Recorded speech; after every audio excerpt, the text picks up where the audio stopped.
starting to move off up the hill, so I had to scramble a little bit to get the camera set up, my gun ready, the range, and the wind doped before he moved into the trees.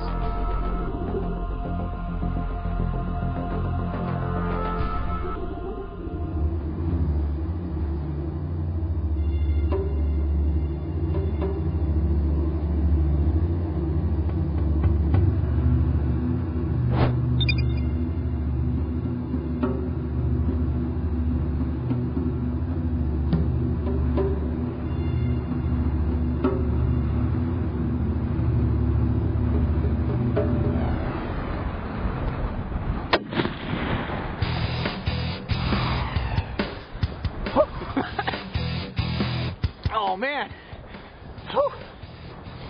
It is, oh, I better get a little closer, you won't be able to hear me. Oh, freezing. Excuse me. I've been watching these elk. It is, oh crap, 6:30. There's only about half an hour of daylight left. Today is the last day of the season. I was clear down in the trailhead.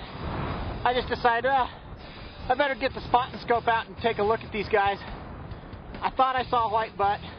Sure enough, there's a whole herd of elk. I ran up here as fast as I could. It's a good 2 miles down to the trailhead, but that was 500 yards.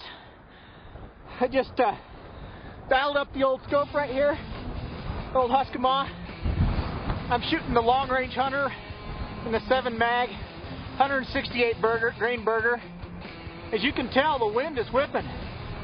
I gave him almost 2.5 minutes of wind at 500 yards, so that's a good 15-20 inches of wind, just 500 yards. So, man, it's going to be a late night and a cold one.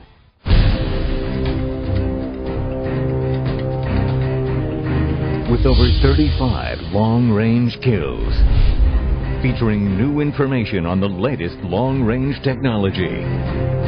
From the creators of Best of the West comes the most compelling long-range hunting video ever produced. When you start talking about shooting 750 yards, people don't believe it. Visit longrangestore.com